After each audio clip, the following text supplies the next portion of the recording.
محترم ناظرین السلام علیکم، میں آپ کا میزبان محمد الیاس اشرفی حاضر ہوں راہ ہدایت کے خوبصورت پلیٹ فارم سے۔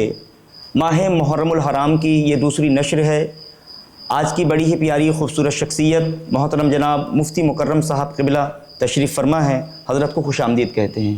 جی السلام علیکم ورحمۃ اللہ وبرکاتہ۔ وعلیکم السلام ورحمۃ اللہ وبرکاتہ۔ مجھ سے قبلہ چند سوالات باقی رہ گئے تھے ماہ محرم الحرام کے، آپ سے عرض کرتا ہوں۔ جی اس میں پہلا سوال یہ ہے کہ فضائل اہل بیت قرآن و حدیث کی روشنی میں کیا ہے، حضور ارشاد فرمائیں۔ السلام علیکم ورحمۃ اللہ وبرکاتہ۔ وعلیکم السلام ورحمۃ اللہ۔ الحمد للہ رب العالمین والصلاة والسلام علی اشرف الانبیاء والمرسلین وعلی آلہ الطیبین الطاہرین واصحابہ الاکرمین اجمعین وعلی من احبہم وتبعہم باحسان الی یوم الدین، اما بعد، فاعوذ باللہ من الشیطان الرجیم، بسم اللہ الرحمن الرحیم۔ انما یرید اللہ لیذہب عنکم الرجس اہل البیت ویطہرکم تطہیرا، صدق اللہ العظیم وصدق رسولہ النبی الامین الکریم ونحن علی ذلک لمن الشاہدین والشاکرین والحمد للہ رب العالمین۔ اہل بیت اطہار رضوان اللہ تعالی علیہم اجمعین کی شان میں منقبت کے چند اشعار جو شہنشاہ سخن برادر اعلی حضرت امام حسن رحمۃ اللہ تعالی علیہ فرماتے ہیں، کس زباں سے ہو بیان عز و شان اہل بیت، کیا بات، مدح گوئے مصطفیٰ ہے مدح خان اہل بیت، ان کی پاکی کا خدائے پاک کرتا ہے بیاں، آیت تطہیر سے ظاہر ہے شان اہل بیت، بے اجازت جن کے گھر میں جبرائیل آتے نہیں، قدر والے جانتے ہیں قدر و شان اہل بیت، اہل بیت پاک سے گستاخیاں بے باکیاں، لعنت اللہ علیکم دشمنان اہل بیت۔ اہل بیت اطہار رضوان اللہ تعالی علیہ مجمعین کے بے شمار فضائل احادیث مبارکہ اور قرآن عظیم کی آیتوں میں ذکر ہیں۔ اللہ رب العزت قرآن عظیم کے اندر فرماتا ہے، انما یرید اللہ لیذہب عنکم الرجس اہل البیت ویطہرکم تطہیرا۔ سبحان اللہ۔ اللہ فرماتا ہے کہ اے نبی کے گھر والوں، اللہ تو یہی چاہتا ہے کہ وہ تم سے ہر طرح کی ناپاکی کو دور فرما دے اور تمہیں پاک کر کے خوب صاف ستھرا فرما دے۔ کیا بات۔ تو یہاں پر ذکر کیا گیا ہے کہ لفظ رجس، رجس کہتے ہیں ناپاکی کا مطلب کہ گناہوں کی۔ تو ایک طرح سے اللہ رب العزت یہ فرما رہا ہے کہ اے نبی کے گھر والوں، اللہ رب العزت تم سے ہر طرح کے گناہوں کو دور فرمانا چاہتا ہے۔ کیا بات، سبحان جب اللہ۔ اللہ بھی یہی چاہتا ہے تو پھر اب آپ بھی وہی کام کریں جو اعمال صالحہ ہوں، کیا بات، وہی عمل کیجئے۔ تو اللہ رب العزت فرماتا ہے کہ ہم آپ سے ہر طرح کی ناپاکی کو دور فرمانا چاہتے ہیں اور تمہیں خوب پاک کر کے صاف ستھرا فرما دیں۔ تو یہاں پر جو ناپاکی سے مراد لیا گیا ہے وہ گناہوں کو لیا گیا ہے، اور جو پاکی سے مراد لیا گیا ہے وہ پرہیزگاری کو مراد لیا گیا سبحان ہے۔ اللہ۔ یعنی اللہ رب العزت فرماتا ہے کہ آپ خوب پرہیزگار بن جاؤ۔ کیا بات۔ تو یہاں پر اللہ رب العزت اہل بیت اطہار کی پاکی کا گویا کہ قرآن عظیم میں ذکر فرما رہا ہے کہ آپ کو اللہ رب العزت پاک فرمانا چاہتا ہے۔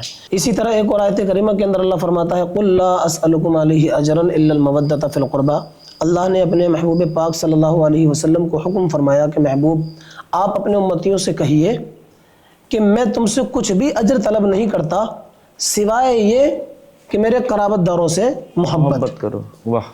یعنی اللہ فرماتا کہ اے محبوب امتیوں سے کہیے کہ میں نے تبلیغ دین کی، اس کی اشاعت میں نے جو بھی مصیبتیں پریشانیاں ظلم ستم جو بھی میں نے سہے، تو میں تم سے اس پر کچھ اجر طلب نہیں کرتا ہوں۔ اللہ اللہ۔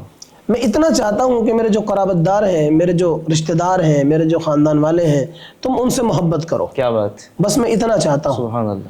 تو اہل بیت اطہار سے محبت کرنے کا حکم اللہ نے اپنے محبوب کو فرمایا کہ آپ امتیوں سے کہو کہ وہ آپ کے اہل بیت سے محبت فرمائیں۔ سبحان اب اللہ۔ آپ سوچئے کتنا بلند و بالا مقام ہوگا اہل بیت اطہار بے کا۔ شک۔ نہیں، دو میں نے آیتیں ذکر کی، پہلی آیت میں اللہ نے اہل بیت اطہار کی پاکی کا بیان کیا، اور دوسری آیت کے اندر اللہ نے اہل بیت اطہار سے محبت کا بیان کیا کہ اللہ رب العزت بھی یہی چاہتا ہے کہ اہل بیت سے محبت کیجئے۔ اور اسی طرح کی کچھ احادیث مروی ہیں، مسلم شریف کی حدیث پاک میں حضرت زید بن ارقم رضی اللہ تعالیٰ عنہ سے روایت ہے، کہتے ہیں کہ حضور علیہ الصلوۃ والسلام نے ایک مرتبہ ہمیں غدیر خم کے جگہ پر مقام جحفہ جگہ کا نام تھا، وہاں پر خطبہ ارشاد فرمایا حضور نے، تو ارشاد فرمایا انا تارک فیکم الثقلین، میں تمہارے درمیان دو بہت بھاری چیزیں چھوڑ کر کے جا رہا ہوں۔ یہ بہت مشہور حدیث پاک ہے اور اکثر آپ نے سنی ہوگی، سنتے رہتے ہیں۔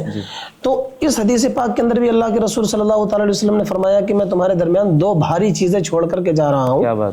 اولہما کتاب اللہ فیہ الہدی والنور، اللہ کے محبوب نے فرمایا ان دو بھاری چیزوں میں پہلی جو چیز ہے وہ کتاب اللہ ہے۔ کیا بات ہے! کتاب اللہ کے اندر کیا ہے؟ ہدایت ہے اور نور ہے۔ جی، یعنی تمہیں جب بھی راستہ نہ ملے، تم گمراہی کے راستے پر چل پڑو، تمہیں کچھ دکھائی نہ دے، ہدایت کا راستہ تمہیں نظر نہ آئے، تو تم اس وقت قرآن عظیم پڑھ لینا، قرآن عظیم کو تم اپنے ساتھ رکھنا، قرآن عظیم پر عمل کرتے رہنا، پڑھتے رہنا، تم اس کے اندر ہدایت اور نور پا جاؤ۔ کیا بات ہے! سبحان اللہ۔ تو حضور علیہ الصلوۃ والسلام نے دوسری چیز ارشاد فرمائی، فرمایا وَأَهْلُ بَيْتِي اذکرکم اللہ فی اہل بیتی، اذکرکم اللہ فی اہل بیتی۔ اللہ کے نبی صلی اللہ تعالی علیہ وسلم نے 2 مرتبہ ارشاد فرمایا، فرمایا دوسری جو بھاری چیز ہے وہ میرے گھر والے ہیں، کہ تم قرآن کو اور میرے گھر والوں کو دونوں کو مضبوطی سے پکڑے رہنا، تم کبھی بھی گمراہ نہیں ہوگے۔ سبحان اللہ۔ اور فرمایا اذکرکم اللہ فی اہل بیتی، کہ میں تمہیں اللہ کی یاد دلاتا ہوں اپنے گھر والوں کے بارے میں، یعنی میرے گھر والوں کے حقوق کی ادائیگی میں کبھی کوتاہی نہ کرنا، اس بات میں میں تمہیں اللہ کا خوف دلاتا ہوں، میں تمہیں اللہ کی یاد دلاتا ہوں کہ تم کبھی بھی میرے گھر والوں کی شان میں کسی طرح کی گستاخی یا ان کے حقوق کی پامالی ہرگز نہ کرنا، ورنہ اعمال ضائع ہو جائیں گے۔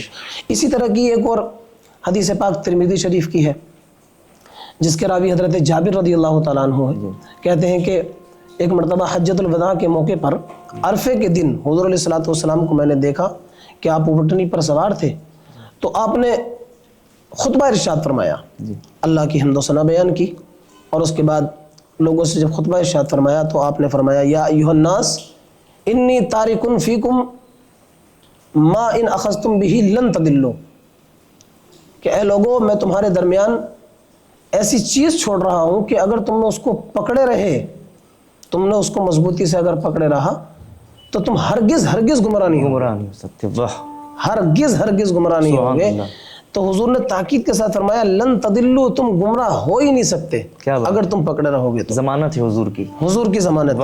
تو حضور نے فرمایا اس میں پہلی چیز کتاب اللہ، اللہ کی کتاب، ایک تو یہ ہے کہ اس کو مضبوطی سے پکڑے رہو، وَأَهْلَ بَيْتِي، اور میرے گھر والے، ان دونوں کو آپ مضبوطی سے پکڑے رہو، تو اللہ کی نبی کا وعدہ ہے کہ تم ہرگز گمراہ ہو ہی نہیں سکتے۔ کیا بات! جب ایک ہاتھ میں قرآن پاک ہوگا، دوسرے ہاتھ میں اہل بیت کا دامن ہوگا، تو یہ دونوں چیزیں ابھی آپ کو کبھی بھی راہ مستقیم سے ہٹنے نہیں دیں گی۔ سبحان اللہ۔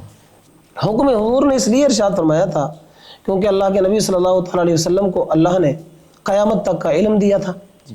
اب حضور یہ جانتے تھے کہ کچھ لوگ اس طرح کے ہوں گے جو اسی میں گڑبڑی کریں گے، ایسے لوگ موجود ہیں۔ کچھ لوگ وہ ہیں جنہوں نے قرآن کو تو تھاما لیکن اہل بیت کے دامن کو چھوڑ دیا، گمراہ ہو گئے۔ کچھ لوگ وہ ہیں کہ جنہوں نے اہل بیت کے دامن کو تو پکڑا اور بڑی مضبوطی سے پکڑنے کا دعویٰ کیا، لیکن انہوں نے قرآن عظیم کے پارے بھی پورے نہیں مانے۔ تو دونوں میں سے کسی ایک کو بھی اگر آپ ترک کریں گے تو پھر آپ راہ مستقیم سے بھٹک جائیں گے اور گمراہ ہو جائیں گے۔ اسی لیے اللہ کے نبی نے دونوں کو مضبوطی کے ساتھ پکڑنے کا حکم دیا کہ قرآن پاک کو بھی مضبوطی سے پکڑے رہنا اور اہل بیت سے بھی محبت کرتے رہنا، کیونکہ اہل بیت سے محبت کے تعلق سے بے شمار حدیث ذکر کی گئی ہیں۔ حضور علیہ الصلوۃ والسلام نے فرمایا من ماتا علی حب آل محمد ماتا مؤمنا، گارنٹی دی میرے نبی نے، فرمایا جو شخص اہل بیت سے محبت کرتے ہوئے مرا تو وہ حالت ایمان میں مرا، اور ہمارے لیے سب سے بڑی دولت ایمان ہے۔ جو انسان ایمان اپنے ساتھ دنیا سے لے گیا اور وہ ایمان ایسا کہ جس میں اہل بیت کی محبت ہو، کیا بات، تو پھر اس کے تو کیا کہنے۔ تو گارنٹی حضور نے دی کہ جو بھی شخص اہل بیت سے محبت کرتے ہوئے مرا وہ حالت ایمان میں مرا۔ اور اسی طرح کی ایک اور حدیث پاک ہے جس میں اللہ کے نبی صلی اللہ تعالی علیہ وسلم نے فرمایا ہے من ماتا علی بغض آل محمد ماتا کافرن۔ اللہ اکبر۔ حضور فرماتے ہیں کہ جو اہل بیت کے بغض میں مرا وہ کافر ہو کر کے مرا۔ اللہ اکبر، اللہ اکبر۔ تو اہل بیت کی محبت ایمان ہے اور اہل بیت کا بغض یہ کفر ہے۔ ایک حدیث میں ہے کہ اہل بیت کی محبت اگر آپ کے دل میں ہے تو آپ حالت ایمان میں دنیا سے جائیں گے، اور دوسری حدیث میں کیا کہا گیا کہ اگر آپ کے دل میں بغض ہوا اہل بیت کا تو پھر آپ کافر ہو کر کے مریں گے، اور جو شخص پھر کافر ہو کر کے مرے گا تو اس کے لیے تو ہمیشہ کے لیے ٹھکانہ جہنم ہے۔ اللہ، تو اہل بیت کی محبت قرآن میں ہمیں بتائی گئی جی، اور حضور نے ہمیں احادیث مبارکہ کے اندر کثرت کے ساتھ بیان فرمایا۔